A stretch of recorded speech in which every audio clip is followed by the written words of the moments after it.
South Sudan emundu ayinza okuddamu okuvuga gavumenti etandise okukwata basajja b'amakya Dr. Riek Machar Tendagon basajja be musajja mukulu gubayita Salva Kiir ali mu kubakwata kakati obunkenke bungi munda mu ggwanga lya Sudan y'amaserengeta n'okusinga mu kibuga Juba embeera nga bwetambula kale no bwe tugenda abasajja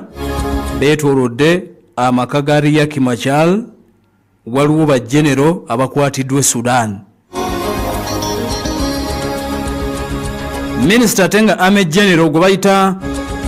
Lieutenant General Gabriel Drop Lam bamaze okuba nti bamukwata kati magambye nti ekibuga Juba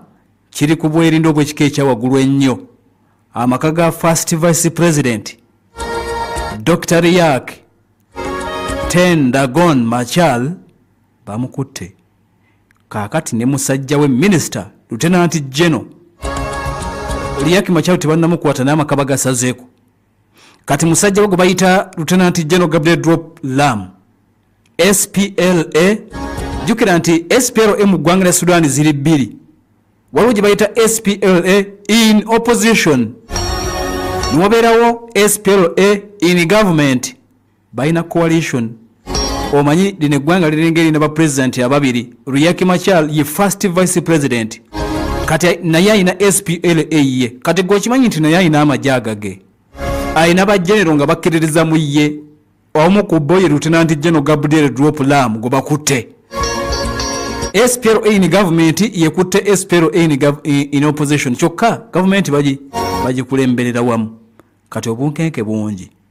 Riek Machar amulega ve Sudan galaga nti amakage bagasazeeko SPLA IO in government ye chief of staff of Lieutenant General Gabriel Drop Lam no ono yabadde akulira amaje ku ludda olwa opposition bamukutte abadde deputy chief of defense forces mu majaga agawamu agoludda oluvuganya kati ekyesudan ekitegeera obulungi kanki babuulire nga Kyagulanyi Robert Sentamu ye vice president ego tupatuwa oba vice oba kati in case of a coalition government wano nga Mwami Museveni ye president obanga Kyagulanyi ye president nga Mwami Museveni akatugenda kino nga Mwami Museveni ye president nga Kyagulanyi vice president akaliro kali kanji nga beekuba nga beetema nga beekola ne bakkanya bakule government eyawamu kakati ono nga ayina amajege n'oli nga ayina kosaaga ono ayina bajjeno n'oli ayina government egi emu adumira amajega government amajega eggwanga ava mu government deputy ava mu opposition era ne eggwanga libikali nyuma mu ngeri mu bendera kubanga mu ggwanga bweriti otosobola kujoga muntu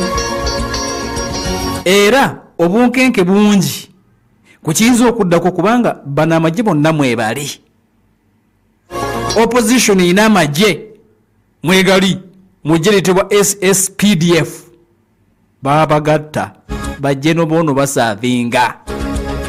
bajeno ba Kyagulanyi mwebali bajeno ba Museveni mwebali mpacha kulabirako ekye Sudan kati jeno ngono ate bamukutte okwata waaki awuzivuga endagano zonna zikiwa mirembe zibaddewo ziba zisaanyiddwa tokwata ku jeno wange eye Sudan kati batidde nti Riek Machar bw'ava ewaka kiyinza otabuka Juba amagye geetolodde amakage ennaku kati bbiri ono gwe bakutte General Lieutenant Drop Lam yabadde agenze ku Army headquarter wabadde Joint Defense Board meeting ne bamukwata akulira amagye bamuyita General Paulo Nanga Majoko ono atuliza waludde lwa government eragidde ne bakwata vice we abali mu opposition SPLA ne bafulumya statement ne bagamba nti bannange mujjukire tulina endagaano eya 2018 okwatibwa kuno mwagala kuleeta bizibu kati embeera bwetu bweri tetunaba kutegeera kati waliwo minisita omulala w'ensonga z'ebyobugagga z'amafuta gwe bayita Puoko Kanga ne yakwatiddwa Minister wa Information Michael Makuyi yali ku side ya government nategeeza bannamawulire nti balina emisango gye bakoze gye bakwasa naye ng'embeera bwetyo bweri essaawa lye n'obawulira nti Sudan